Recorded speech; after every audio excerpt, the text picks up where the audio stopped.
Donc on va continuer sur le shape-up là, et on était à l'étape où il fallait faire du betting. Maintenant on est à l'étape où il fait, entre guillemets, placer votre betting. Donc en gros, mettre votre mise. Et du coup, il faut d'abord regarder l'autre situation générale, donc la situation du produit qui existe. Et quand on a suivi les règles de shape-up, on doit maintenant euh,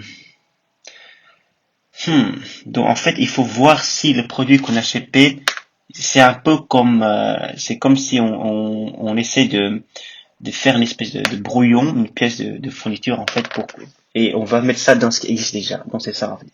Donc en gros, on doit se demander est-ce que le produit ou le projet qu'on vient de shipper peut rentrer dans la maison qu'on avait construit. Donc ça c'est pour un ancien produit.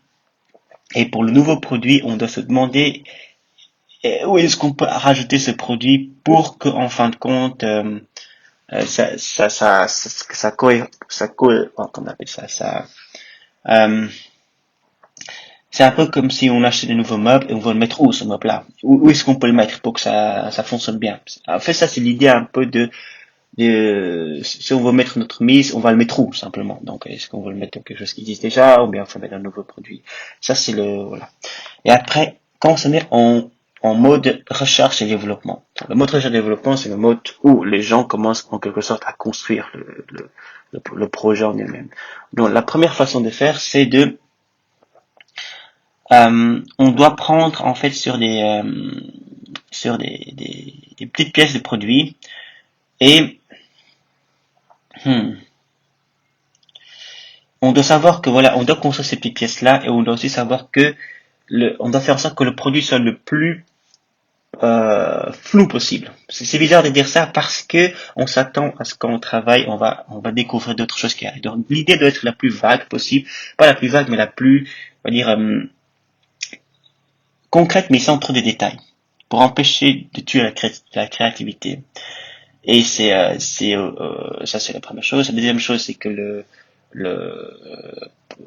ce sont les seniors qui font les équipes et qui doivent déléguer les tâches qu'ils savent faire en fait. Donc ils ne doivent jamais déléguer une tâche qu'ils ne savent pas faire parce qu'il y aura beaucoup trop d'inconnus et il est possible que ça fasse qu'on a des trous de lapin et qu'on commence à perdre beaucoup de temps sur quelque chose. Donc en gros, si le meilleur ne sait pas faire, bah, il y a peu de chances que les gens qui sont au moment, il y a beaucoup de chances que les gens qui sont au moment n'arrivent pas à le faire. C'est simple comme ça.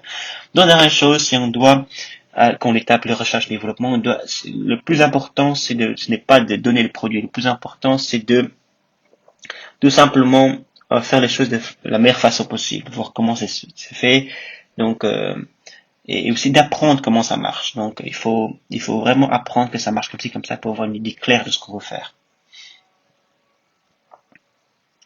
Parce que l'idée qu'on va mettre en place va en quelque sorte faire la structure et l'architecture des projets. Donc il faut vraiment bien faire les choses tout début. Donc ça c'est le mode recherche et développement. Maintenant on parle du mode production. Donc là on commence à produire. Alors là ce qui est important c'est que on doit euh, on doit plus commencer à redéfinir le projet à nouveau, on redéfinit pas en production, on passe en production, et qu'on s'attend à ce que le travail qui a été shippé, qui a été défini en quelque sorte, soit ce qu'on voit à la fin du cycle. Donc, en gros, on a décidé qu'on va faire ça, et ben on se retrouve à la fin à faire ça. Ça c'est important. Et deuxièmement, c'est l'équipe qui construit le projet n'est plus limité au senior en lui-même. Ça veut dire qu'il est possible d'avoir des sous-équipes qui travaillent en parallèle et qui commencent à aider à ce que le projet fonctionne bien. Ici, dans notre cas, le but, ce sera de donner le projet et non pas de commencer à faire comment on appelle ça, faire en sorte que le projet soit en gros, ce qu'on veut, c'est qu'on doit donner le projet parce que là, on passe en production. Après, on va parler du mode clean-up. Le mode clean-up, généralement, il ne doit pas prendre plus de 2 semaines. On ne commence pas à faire du shipping à nouveau. On doit regarder, c'est un site où en fait on est en train de corriger les bugs possibles. On doit fixer la limite que tous les gens doivent pouvoir aider et le code qui a été shippé doit pouvoir être mergé dans le travail de départ dans le code base. Donc c'est ça. Maintenant, quelles sont les questions qu'on doit se poser? Alors, les questions qu'on doit se poser, est-ce que le problème a du sens. Est-ce que quand on a fait ce projet-là, quand on commençait à mettre tous les problèmes, toutes les solutions, est-ce que ça a du sens? Est-ce qu'on fait a de l'importance?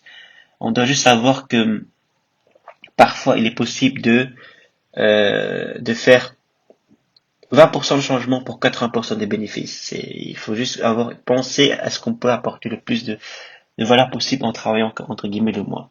Est-ce que l'appétit qu'on a pour faire ce projet est justifié? Donc, quand on peut faire le travail en 6 semaines, c'est bien, c'est ce qu'on veut. Et quand c'est pas bien, c'est que par exemple, quand le problème n'est pas très bien articulé, parfois on peut avoir une solution une solution technique qui est vraiment très mauvaise. Et parfois l'idée en elle-même du produit shippé est trop faible. Ou bien parfois le celui qui fait le shipping peut travailler sur un petit morceau du projet et pas sur un trop grand projet. Est-ce que la solution qu'on apporte est attirante? Est-ce que c'est le bon moment de le faire? Est-ce qu'on est les bonnes personnes à le faire aussi? Si on doit travailler sur un système qu'on n'a jamais fait avant, est-ce que nous sommes les bonnes personnes à le faire?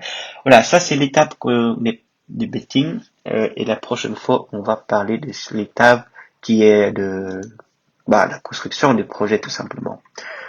Donc voilà.